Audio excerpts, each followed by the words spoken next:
पितांबरी प्रस्तुत उद्योजकांची बाराखडी. प्रस्तुत करता पितांबरी. पितांबरी अभिनव उत्पादने. वारसा अभिनवतेचा, विश्वास ग्राहकांचा. देवाची मूर्ती निरांजन आरती रुपेरी करेल लख लख लख. चांदीची वाटी नैवेद्यासाठी रुपेरी करील चक चक चक. पितांबरी प्रॉडक्ट्स प्रायव्हेट लिमिटेडचं रुपेरी सिल्वर क्लीनर. आणि चांदीची चीज. छे छे, चांदीचं चीज. यंत्र शिकूया, तंत्र शिकूया, उद्योगाचे मंत्र शिकूया, व्यवसायाची नवीन नीती कळण्यासाठी मित्र बनूया. काम आमुचा, काम आमुचे, अखंड देईल ऊर्जा, उद्योगाचा जाणून घेऊ दर्जा. आली यंत्रयुगाची घडी, शिकूया उद्योजकांची बाराखडी, उद्योजकांची बाराखडी. अभ्यासातून शिस्त येते, अनुभवातून आत्मविश्वास आणि व्यवसायातून घडतं एक नवं विश्व. आज उद्योजकांची बाराखडीमध्ये आपले मानकरी आहेत श्री तुषार नरेश जोशी, एक अनुभवी अभियंता, यशस्वी उद्योजक आणि एका समृद्ध वारशाचा पुढचा विश्वासार्ह चेहरा. मूळचे दापोली तालुक्यातील गावतळे गावचे, सध्या डोंबिवली येथे वास्तव्यास असलेल्या जोशी सरांनी BE इलेक्ट्रॉनिक्स ही पदवी घेतल्यानंतर 1998 ते 2016 या दरम्यान तब्बल 18 वर्ष टेलिकॉम क्षेत्रात नोकरी केली. पण 2013 पासून त्यांनी घेतला एक धाडसी निर्णय, स्वतःचा व्यवसाय सुरू करायचा. तेव्हापासून ते प्रोम समूह या नावानं रिअल इस्टेट क्षेत्रात कार्यरत आहेत. निसर्गविहार जांभा सिटी, जनक जांभा नगरी, कुटुंब आणि आता इंद्रधनु विलेज आणि नक्षत्र हे 2 नवीन प्रकल्प. या सर्व प्रकल्पांमधून त्यांनी कोकणात सुसंस्कृत, सुसज्ज आणि शाश्वत गृह प्रकल्पांची नवी ओळख निर्माण केली आहे. इतकंच नाही तर त्यांचे बंधू संदीप जोशी यांनी सुरू केलेल्या प्रॉमक्राफ्ट इंडिया प्रायव्हेट लिमिटेड या फर्निचर आणि मॉड्युलर किचनच्या उत्पादन व्यवसायात त्यांनी 2018 पासून भागीदारी घेतली. विकास हा फक्त इमारतींचा नसतो, तो विचारांचा असतो आणि विचार जर कोकणच्या मातीशी जोडलेला असेल तर तो नक्कीच फलद्रूप होतो. अशा या अनुभव संपन्न आणि सशक्त उद्योजकाचं उद्योजकांची बाराखडीमध्ये हार्दिक स्वागत करूया. नमस्कार. पितांबरी प्रस्तुत उद्योजकांची बाराखडी या कार्यक्रमात मी अरुंधती भालेराव आपल्या सगळ्यांचं मनपूर्वक स्वागत करते. विविध व्यवसाय करताना स्वतःच्या कर्तृत्वाच्या जोरावर, हिमतीच्या जोरावर, बुद्धिमत्तेच्या जोरावर, चातुर्याच्या जोरावर अतिशय कुशलपणे आपला व्यवसाय पुढे नेणाऱ्या अनेक उद्योजकांशी सातत्याने या कार्यक्रमाच्या माध्यमातून मी गप्पा मारत असते. पितांबरीचे व्यवस्थापकीय संचालक रवींद्र प्रभुदेसाई यांचा उद्देशच हा आहे की मराठी माणूस उद्योग करताना किती वेगवेगळ्या क्षेत्रातली आव्हानं अतिशय सातत्याने आणि हिमतीनं पेलत असतो आणि आपला व्यवसाय समृद्ध करत असतो. आणि म्हणूनच या मालिकेच्या माध्यमातून असा व्यवसाय करणारा आणि वेगवेगळा व्यवसाय करणाऱ्या अनेक उद्योजकांशी मी गप्पा मारत असते. आज सुद्धा असेच एक उद्योजक आपल्या स्टुडिओमध्ये आलेले आहेत, ज्यांच्याशी आपण मनमोकळ्या गप्पा मारणार आहोत. चला जाणून घेऊया त्यांचा प्रवास त्यांच्या शब्दात. भेटूया प्रोम समूहाचे तुषार जोशी यांना. नमस्कार. नमस्कार. कसे आहात सर? एकदम छान. सर, तुम्ही 18 वर्ष टेलिकॉम व्यवसायात काम केलं आणि अचानक तुम्हाला व्यवसायाकडे यावंसं वाटलं, तेव्हा मनामध्ये नक्की काय भावना होती? सर्वप्रथम म्हणजे 18 वर्ष ज्या वेळेला नोकरी केली म्हणजे टेलिकॉम क्षेत्रामध्ये, कारण माझं क्वालिफिकेशन इलेक्ट्रॉनिक्स इंजिनिअरिंग केलेलं असल्यामुळे माझी सुरुवात टेलिकॉम क्षेत्रातनं झाली आणि एक कॉर्पोरेटचा अनुभव सक्षम माझ्यापुढे राहिला, तो माझ्याकडे होता. आणि आपण म्हणतो ना की माणसाला बऱ्यापैकी एक एक कॉल येतात, म्हणजे 20व्या वर्षी, 40व्या वर्षी, 60व्या वर्षी जसे माणसाला कॉल येतात, तसं मला 40व्या वर्षी असा कॉल आला की आपण कुठे ना कुठेतरी व्यवसायात उतरलं पाहिजे.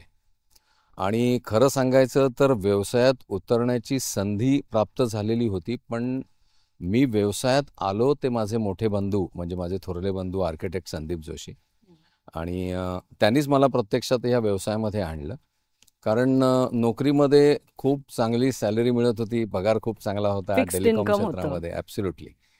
आणि पगार खूप चांगला होता, त्याच्यामुळे त्याच्यातनं बाहेर पडून व्यवसायात येणं हे थोडंसं जिकरीचं होतं, चॅलेंज होता तो. पण बरोबर मोठ्या भावाची साथ होती आणि त्याचबरोबर पत्नी होतीच आणि इतरही होते, त्याच्यामुळे तसं कठीण काहीच झालं नाही. आणि वयाच्या 43व्या वर्षी मी प्रत्यक्षात जॉब सोडला आणि नोकरीमध्ये आलो. पण त्याची सुरुवात झालेली होती आमची 2011 पासून मांडणीला सुरुवात झाली आणि मग 2013ला म्हणजे एक साधारण 3 वर्ष जॉब केला मी. बिझनेस चालू होता पार्ट टाईम आणि मग 2013ला सुरुवात आणि 2016ला मग पूर्णपणे जॉब सोडला आणि व्यवसायामध्ये उतरलो. खरं म्हणजे वयाच्या 42-43 या टप्प्यावर माणसं स्थिरावतात. बरोबर. तिथे तुम्ही नवीन आव्हानाच्या शोधात निघालात खरं म्हणजे. म्हणजे अगदी वयाचे जे राऊंड फिगर नंबर्स आहे 20-40, बरोबर. त्यावेळेला प्रत्येक वेळेला तुमच्या आयुष्यात खरं क्रांती Correct. घडली असं म्हणायला हरकत नाही. पण मग 2013मध्ये जेव्हा तुम्ही या व्यवसायाला सुरुवात केली, त्यावेळेला कुठल्या आव्हानांचा तुम्हाला पहिल्यांदा सामना करावा लागला? जरी भाऊ होता तरी सुद्धा व्यक्तिगत लढाई असतेच आपली. अगदी बरोबर. कुठल्या आव्हानांचा सामना केला? सुरुवातीला कसं होतं की हे जे क्षेत्र होतं म्हणजे बांधकाम क्षेत्र जे होतं, ज्याच्यामध्ये आमच्या वडिलांनी सुरुवात 1986 साली केली होती, त्याच्यामुळे थोडासा अनुभव होता. आणि भाऊ आर्किटेक्ट असल्यामुळे तो अजूनच म्हणतात ना की अजून एक चांगलं त्याला बॅकअप मिळालं.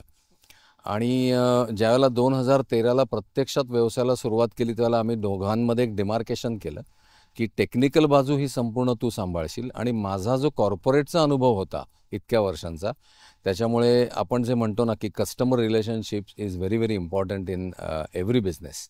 तर मी त्याला असं म्हटलं की मी पूर्णपणे विक्री आणि विपणन म्हणजे मार्केटिंग आणि सेल्सचं काम मी बघतो, कारण ते मला चांगल्या प्रकारे जमतं. आणि आपण म्हणतो ना की कुठल्याही व्यवसायाची जी सुरुवात असते ती तिकडनंच होते. त्याच्यामुळे आम्ही दोघांमध्ये डिमार्केशन केलं आणि मी पूर्णपणे तो भाग सांभाळला.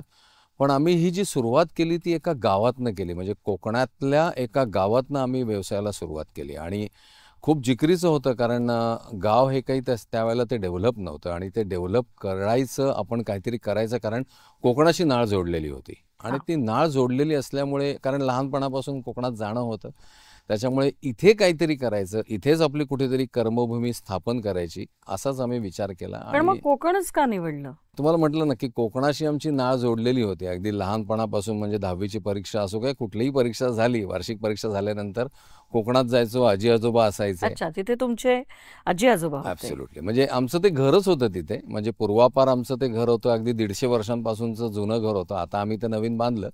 आणि त्याच्यामुळे मग असा विचार केला की आपण शहरापेक्षा सुद्धा गावामध्ये जाणं गरजेचं आहे, कारण आपण म्हणतो ना की गावांचा विकास झाला तर देशाचा विकास होईल. अगदी खरं आहे. आणि त्याच दृष्टिकोनातनं आम्ही गावातनं पाऊल टाकलं. आम्हाला निश्चितच बरीच आव्हानं आली, कारण तशा प्रकारचं इन्फ्रास्ट्रक्चर आणि या सगळ्याच गोष्टी त्या ठिकाणी अवेलेबल नसतात. पण या सगळ्या गोष्टींना 12 वर्ष पूर्ण झाली आणि आता त्या 12 एक वर्षामध्ये तप झालं. एक तप झालं. त्याच्यामुळे खूप चांगल्या गोष्टी आम्ही उभ्या करू शकलो. प्रत्यक्षात परमेश्वराची साथच होती ती. बाकी एक खूप विचार मनामध्ये येतो की जेव्हा आपण शहरात अनेक गोष्टींचं आपल्याला फॅसिलिटीज खूप इझिली अवेलेबल होतात, त्या गावात होतातच असं नाही आहे. प्रत्येक गोष्ट खूप दूर असते. म्हणजे अगदी साधं प्रिंट काढायचं असलं तर शहरात आपल्या बाजूला प्रिंटचं दुकान असतं, गावाला कितीतरी किलोमीटर तुम्हाला चालत जायला लागतं किंवा एक तो प्रवास करावा लागतो. तर गावामध्ये व्यवसाय करताना इन्फ्रास्ट्रक्चर, तिथलं प्रशासन आणि तिथला ग्राहक ह्यांचं सहकार्य कसं मिळालं, किंवा त्यांच्याबरोबर डील करताना कुठल्या प्रकारची आव्हानं आली? आपण म्हणतो ना की एखादा उद्योग ज्याला उभा राहतो त्यावेळेला तुम्ही स्वार्थ आणि परमार्थ दोन्ही साधत असता. स्वार्थ म्हणजे तुम्ही त्याच्यातनं काहीतरी कमाई करत असता आणि परमार्थ म्हणजे त्या उद्योग विश्वातनं तुम्ही अनेक लोकांपर्यंत रोजगार निर्मितीचा एक तुमचा प्लॅन तयार होतो. बरोबर. आणि त्याला कुठे ना कुठेतरी म्हणतात ना, प्रत्येक निर्मितीच्या मागे परमेश्वराचा हात असतो. ज्यावेळेला आम्ही ही गावातनं सुरुवात केली त्यावेळेला आम्ही सगळ्यात पहिल्यांदा लक्ष दिलं की इथे इकोसिस्टम कशी डेव्हलप करता येईल, कारण ती एक इको चेन आहे. ज्यावेळेला तुम्ही व्यवसाय त्या ठिकाणी स्थापन करणार आहात त्या ठिकाणी तुम्हाला पहिले इकोसिस्टम निर्माण करायला. म्हणजे नक्की काय इकोसिस्टम? म्हणजे अगदी तुम्हाला येणाऱ्या कस्टमरला ती जी सेवा लागते, म्हणजे कारण कसं आहे, जो येणारा कोकणातला कस्टमर आहे तो मुंबई पुण्यातलाच कस्टमर आहे, तो कुठला लांबचा कस्टमर नाही आहे. त्याच्यामुळे काय होतं की आपल्या सगळ्या लोकांना ती सवय झालेली आहे की आपल्याला कुठे ना कुठेतरी सर्व्हिस आपल्याला हवी असते आणि थोडक्यात सगळं आयतं रेडी हवं असतं. हा, म्हणजे तसा विचार केला तरी बरोबर आहे.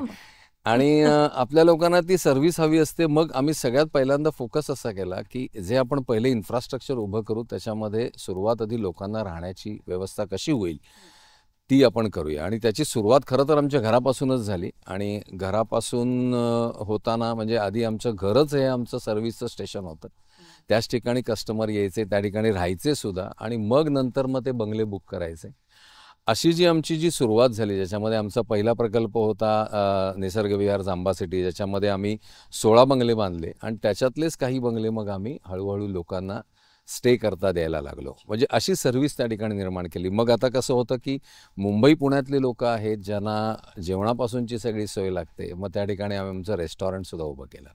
अशी ही सगळी इकोसिस्टम म्हणजे लोकांपर्यंत अगदी गाडीची व्यवस्था असेल, गावातल्या काही लोकांना जोडलं आम्ही की बाबा जर लोकांना रिक्षाची व्यवस्था लागणार असेल, छोट्या काही गोष्टी म्हणजे अगदी भाजी. आता म्हणजे पूर्वी गावामध्ये आम्हाला प्रत्येक वेळेला जायला लागायचं कुठली गोष्ट आणायला, पण आता गावातलीच लोक ही अगदी होम डिलिव्हरीपर्यंत त्यांच्यापर्यंत वस्तू पोहोचवत आहेत. याचं आम्हाला खरंच कौतुक वाटतं. मला असं वाटतं समस्येतून संधी निर्माण होत गेली प्रत्येक ठिकाणी. ॲब्सोल्युटली, अगदी 100%. म्हणजे प्रत्येक गोष्टीची समस्या होती की भाजी कशी आणायची, अगदी लोकांना बाहेरून येणाऱ्या लोकांना इथपर्यंत पोहोचवायचं कसं. करेक्ट. तर जशी समस्येतनं संधी तुमच्यासाठी झाली तशी अनेक गावातल्या लोकांनाही या निमित्ताने मला वाटतं रोजगार खूप मोठ्या प्रमाणात मिळाला असणार आहे. तुमचे 2-3 प्रकल्प यशस्वी झाले. तर हे प्रकल्प यशस्वी करताना काय योजना त्यामागे तुम्ही आखली होती? प्रकल्प गावातले होते आणि थोडासा असा विचार होता की गावामधली कोण लोक विकत घेणार, म्हणजे कोकणात येऊन विकत कोण घेईल. पण जे आम्ही म्हणतो ना मार्केटिंगचा जो सर्व्हे केला, ज्याच्यामध्ये आज 2 असे ग्राहक आहेत की ज्यांचं पूर्वी कोकणात घर होतं पण आता काहीच नाही आहे. त्यांना कोकणात यायची प्रचंड इच्छा आहे, असा एक वर्ग. आणि दुसरं म्हणजे ज्यांचं कोकणात घर आहे पण सगळ्यांचं मिळून आहे आणि ज्यांना कुठेतरी स्वतःचं घर हवं आहे, असे जे 2 मेन कस्टमर होते, जे म्हणजे कुठे ना कुठेतरी आम्ही ज्याला सुरुवात केली मार्केटिंगला त्यावेळेला हळूहळू या गोष्टीचा सर्वे करत करत आम्हाला पण शिकायला मिळाल्या गोष्टी. आणि ह्या 2 कस्टमरपर्यंत ज्याला आम्ही पोचलो त्यावेळेला आमचे सगळे प्रकल्प चांगले यशस्वी झाले. त्याच्यामध्ये आमचे 3 प्रकल्प पूर्णच झाले आणि ज्याच्यामध्ये दुसरा जो प्रकल्प होता जनक जांबानगरी, ज्याला आम्ही एक फॉरेस्ट संकल्पना दिली आणि त्या प्रकल्पाला IGBCचं गोल्ड रेटिंगसुद्धा आम्हाला मिळालं. म्हणजे अनेक गोष्टी आम्ही निव्वळ प्रकल्प नाही केले, म्हणजे निव्वळ पैसा कमवणं हा उद्देश नाही ठेवला, तर त्या ठिकाणी पाण्याची सोय म्हणजे सगळे प्रकल्प पूर्ण इंटिग्रेटेड प्रकल्प आहेत. तुम्हाला बाहेर जायची गरज लागत नाही.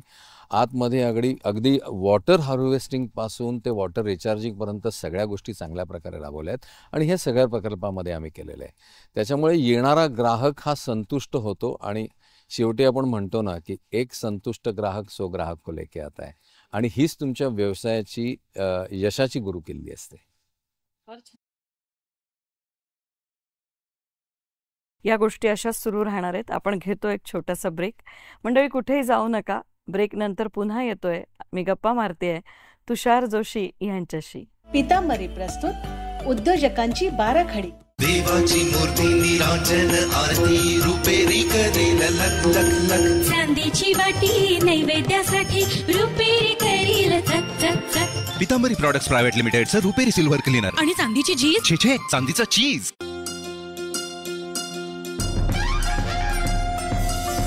महाराष्ट्राची रसना जपते नवीन वाटा अनवट स्वाद. अनवट स्वाद, लोकल ते ग्लोबल, चविष्ट खाद्यपदार्थांची लज्जतदार आणि स्वादिष्ट यात्रा, सोबत उत्कृष्ट आणि अनुभवी मार्गदर्शक. त्या वाटांवर खाद्य संस्कृती मना मनाला घाली साध. कशी कोठ. अनवट स्वाद प्रसारण दर सोमवार आणि मंगळवारी सकाळी 11:30 आणि सायंकाळी 4 वाजता दूरदर्शनच्या सह्याद्री वाहिनीवर. अनवट स्वाद. सह्याद्री वाहिनीच्या YouTube चॅनलवर आणि फेसबुक पेजवरही हे प्रसारण आपल्यासाठी उपलब्ध आहे. अनवट स्वाद. पितांबरी प्रस्तुत उद्योजकांची 12 खडी. ब्रेक नंतर पुन्हा एकदा आपलं मनपूर्वक स्वागत. सर, आत्ताच तुम्ही सांगत होतात की कशा पद्धतीने सर्व्हिस तुम्ही देताय किंवा काय. कुठलाही व्यवसाय करताना एक महत्त्वाची गोष्ट असते, ती म्हणजे विश्वास संपादन करणं. तर ते ग्राहकांचं मिळावं आणि गावातल्या गावकऱ्यांचंही मिळावं, यासाठी कोणते विशेष परिश्रम तुम्ही घेतले?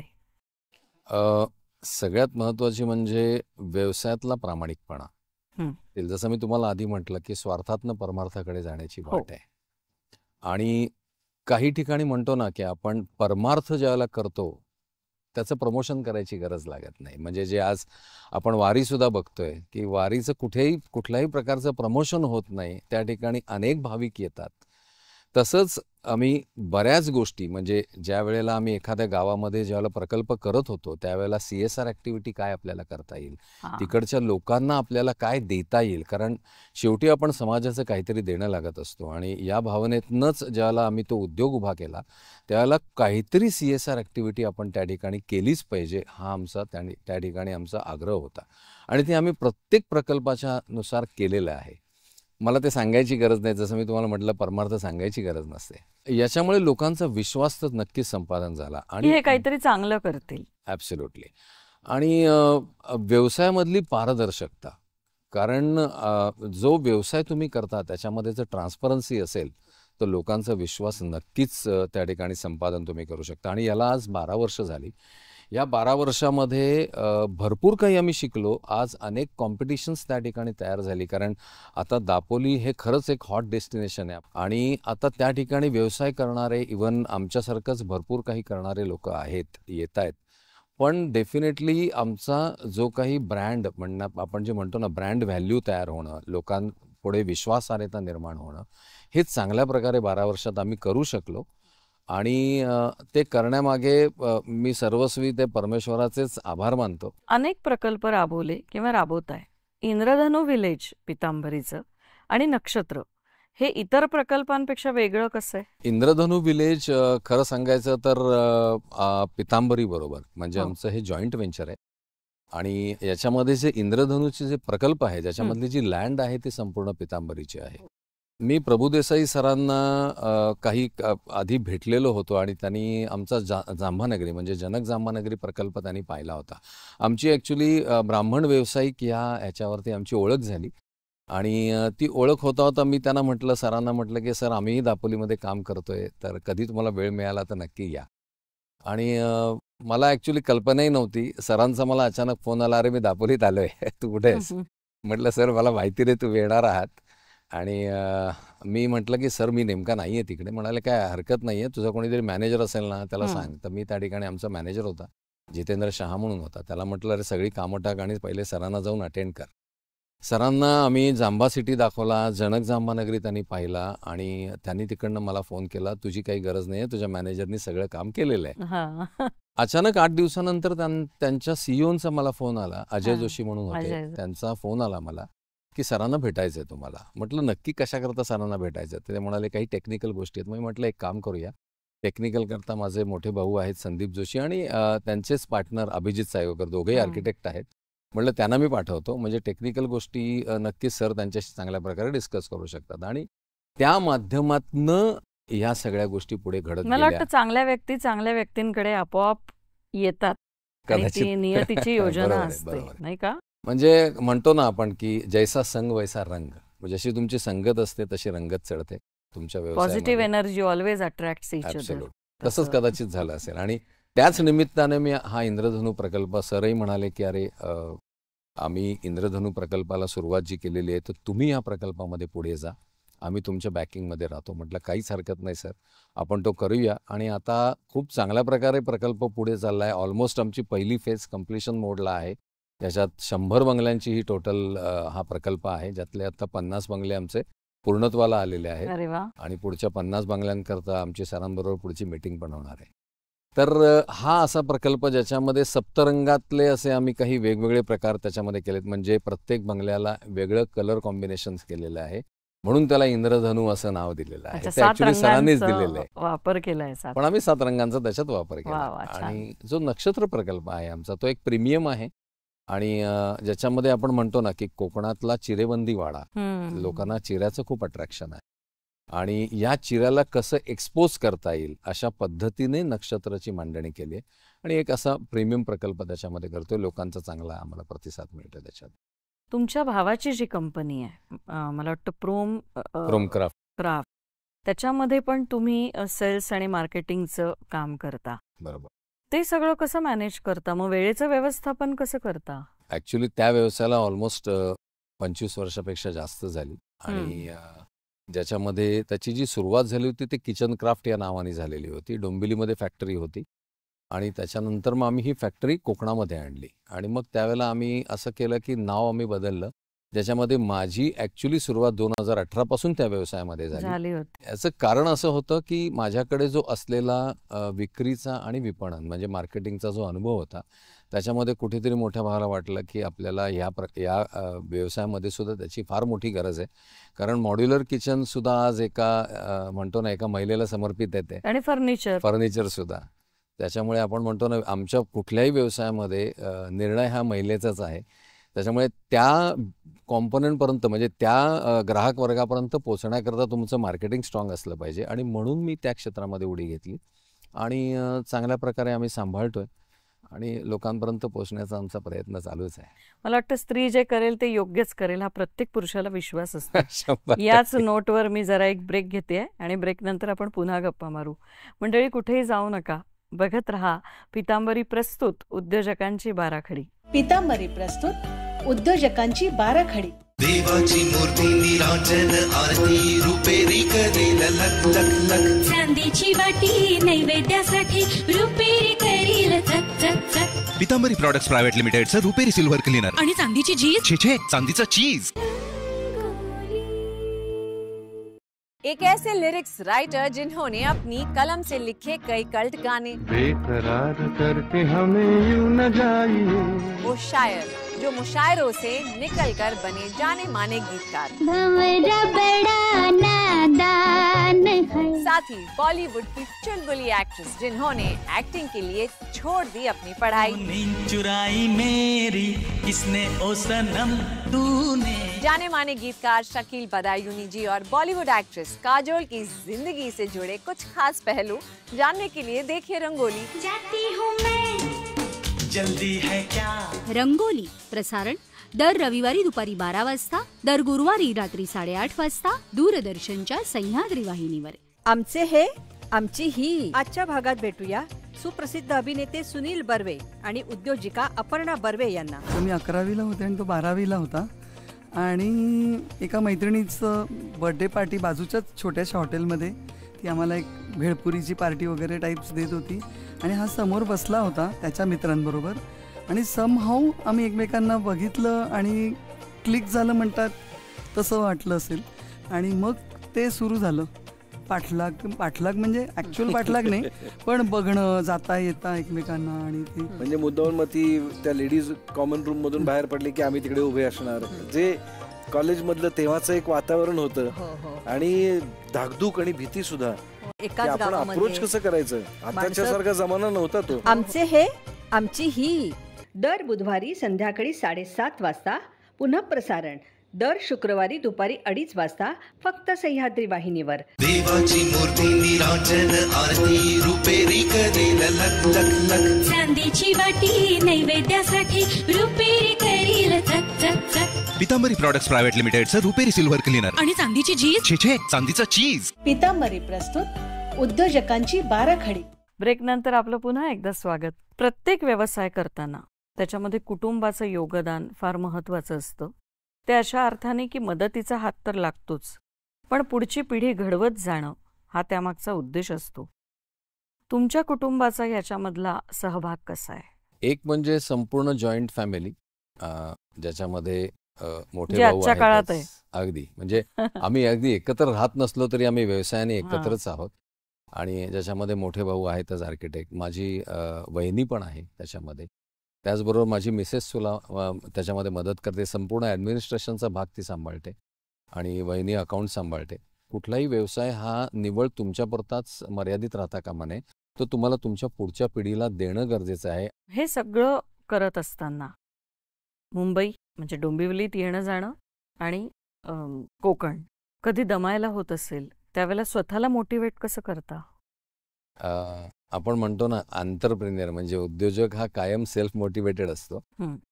आणि म्हणजे सुरुवात ज्यावेळेला आमची झाली त्यावेळेला आम्ही दोघं होतो. म्हणजे ज्यावेळेला रिअल इस्टेटची सुरुवात 2013 पासून केली त्याला आम्ही दोघंच होतो. आणि हळूहळू वाढत आज जवळपास 110 लोक आज आमच्या या संपूर्ण व्यवसायामध्ये आहेत. आणि म्हणतात ना की ह्या 110 लोकांकरता तुम्हाला तुमचं मोटिवेशन कायम ठेवलंच पाहिजे, कारण त्यांचं घर तुमच्या ॲब्सोल्युटली चालत. भले ते परमेश्वराने किती झालं तरी ते परमेश्वर बघतो, पण आपण निमित्त असतो. अगदी मुलाखतीच्या अंतिम टप्प्यामध्ये आपण आहोत. एक महत्त्वाचा प्रश्न विचारावासा वाटतो. तरुण पिढीने व्यवसाय करावा की नोकरी करावी? खरं म्हटलं तर तरुण पिढीने म्हणजे आता मी बऱ्याच वेळेला बघतोय ती आपली जी तरुण पिढी आहे ही अजूनही कुठे ना कुठेतरी परदेशात जाऊ पाहते. आणि माझं ह्या सगळ्या तरुण पिढीला एकच सांगणं आहे की परदेशापेक्षा सुद्धा आता भारतामध्ये प्रचंड संधी आहेत. सॅटर्डे क्लबसारखा जो आमचा एक मराठी उद्योजकांचा मोठा प्लॅटफॉर्म आहे, या प्लॅटफॉर्मवरती जवळपास आमचे 5,000 उद्योजक आहेत जे सगळे आपले मराठी व्यावसायिक आहेत. माझं तर तुम्हाला सगळ्यांना सांगणं आहे की ठीक आहे, तुम्हाला परदेशात जायचे जा, पण परत येण्याची वाट नक्कीच बघा. कारण आज आपल्या देशाची जी इकॉनॉमी आहे ती 4 ट्रिलियनपेक्षा सुद्धा मोठी होतीये. आणि कुठे ना कुठेतरी भारत हे महासत्ता होण्याचं स्वप्न पाहतोय. आणि हे महासत्ता केव्हा होणार आहे? जर आपल्या तरुण पिढीने उद्योजकात जर पाऊल ठेवलं तर नक्कीच भारत महासत्ता होईल. त्याच्यामुळे मी सगळ्या नवीन पिढीला सांगतो की तुम्ही नोकरी सुरुवातीला करा, 2 वर्ष 5 वर्ष करा, अनुभव घ्या, पण त्याच्यानंतर व्यवसायात नक्की शिरा. फार छान तुम्ही सांगितलं, कारण विचारांची स्पष्टता, पारदर्शकता आणि तुमचा फोकस हा अत्यंत क्लिअर आहे. आणि मला वाटतं आज ही मुलाखत जे कोणी ऐकत असतील त्यांना नक्की ह्याच्यातनं खूप काही शिकायला मिळणार आहे. तुषारजी, भविष्यातल्या तुमच्या सगळ्या प्रकल्पांसाठी आणि तुमच्या प्रवासासाठी तुमच्या परिवाराला आणि तुम्हाला आमच्या मनपूर्वक शुभेच्छा.